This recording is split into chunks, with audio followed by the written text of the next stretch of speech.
dressed in imaginative costumes. Halloween. Imaginative costumes. Of course, of course.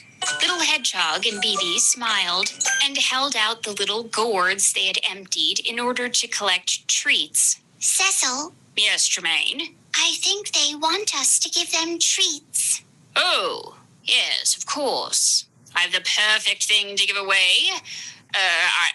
To give them as treats. Cecil and Jermaine disappeared for a moment. Little Hedgehog and Bibi exchanged a look, but said nothing. They returned, and Cecil dropped a book into each of the tiny hedgehog's gourds. Little Hedgehog and Bibi peered at the titles. Discover the hedgehog you've always wanted to be. Find your inner prickly wisdom. Cecil, those are books from my collection. Don't excite yourself, Jermaine. We can, replace them at some point, potentially. Cecil smiled weakly. Jermaine number 9 prefers self-help books, you see. Oh, okay. That is quite a departure from the other Jermaine's book interests. Cecil, what does that hedgehog dressed as famed lizard portrait artist, Madame Hedge de la Hog, mean by other Jermaines? Nothing, of course. Don't excite yourself. We must go. I have yet to complete my kettlebell exercises for the evening. Cecil shut the door. Little Hedgehog and Bibi shrugged and continued to the next abode. Mr. Hedgehog and Bibi's mom joined them on the path. At the next tree, the door was opened by a badger dressed as a ghost. Boo! He gave them delicious-looking celery lollipops.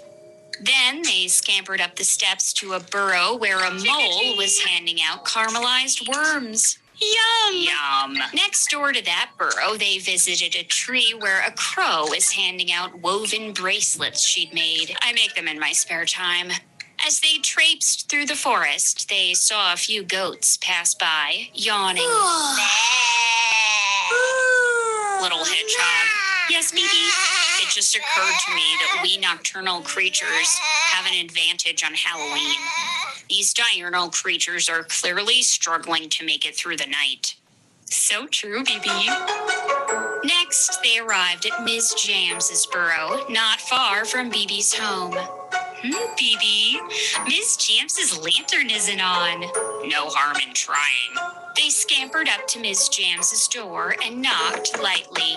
They heard Ms. Jams's muffled voice behind her door. Oh, good. My crossword delivery is finally here. Ms. Jams opened the door, saw that it was the 2 short-beaked echidnas who, for some reason, kept accosting her at every opportunity. She closed the door. I guess she didn't recognize us. Perhaps she is not feeling the Halloween spirit. They scampered down Ms. Jams's path, just as a crossword delivery squirrel scampered up it. Crossword delivery. Oh, hey, nice Madame Hedge de la Hog costume. Thank you. Next, they approached an elaborately decorated tree. There was a skeleton dangling from a branch that rattled in the wind. A pumpkin spice scent wafted from a big 3-wicked candle. Orange string lights were draped around the opening of the tree. There was spooky music drifting from a radio. And there was a sheep at the door. Bah! Bah! That is the strangest sheep I've ever heard. Mr. Hedgehog muttered, Please, tiny prickly treats. Tiny prickly tasty creatures. Please, come have some treats, the sheep said as they scampered closer.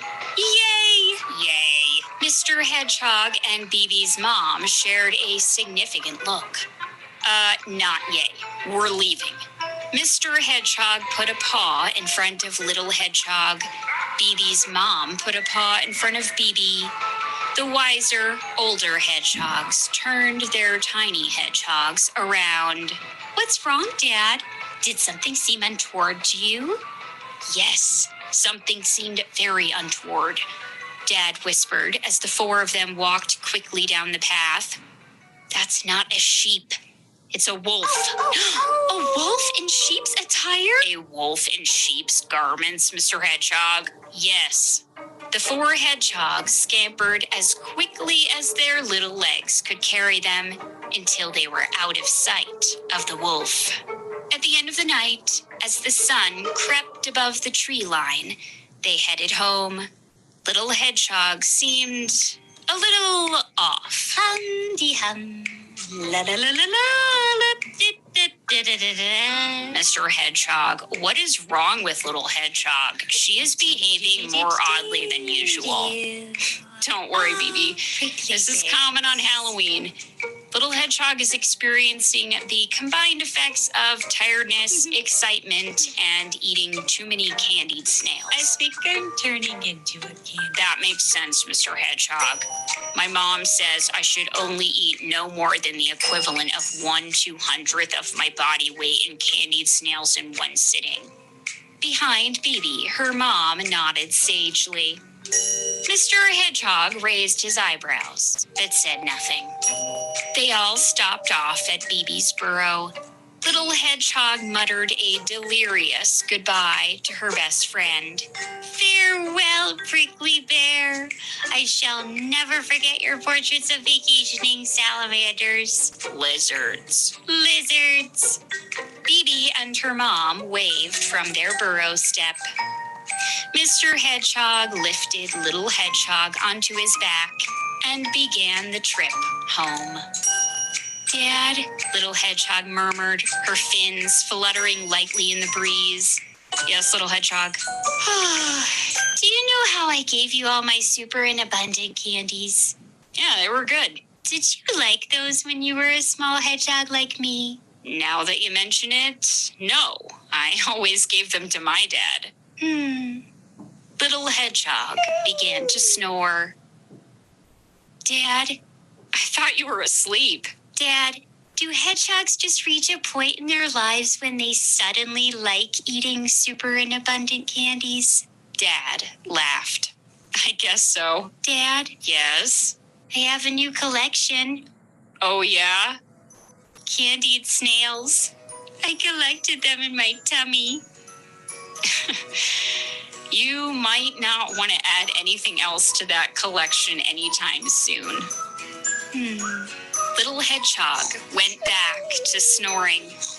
Mr. Hedgehog ambled home, his tiny daughter on his back. He squinted as the sun lit up the forest and continued on towards the burrow.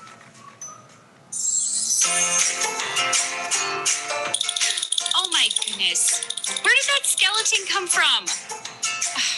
They were not kidding about giving me precisely half an hour, and they've added a dancing skeleton. I was not expecting a skeleton, and I was certainly not expecting it to be wearing skis, which really do not fit in this very small studio, people. Anyway, they always come up with something unpredictable, don't they? Thank you for giving me a half hour of quiet. They look happy and devious. All is as it should be. Little Stories for Tiny People is written, performed, and produced by me, Rhea Pector. My in-house tech director, Peter Kay, runs my website and puts my stories on the internet for all of you to enjoy. Thank you to May for the super important reminder message at the beginning. And thank you to Reed, Colin, Ruby, LP, and Emily for the sound effects used in this story. And thank you, as always, for listening in.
Can I do some work in there, or are we gonna have a meeting? I'm actually practicing a live stream, so it needs to be kind of quiet. But I will be quiet, Okay. and if you have a problem, go ahead and listen to it. No, you can, sure.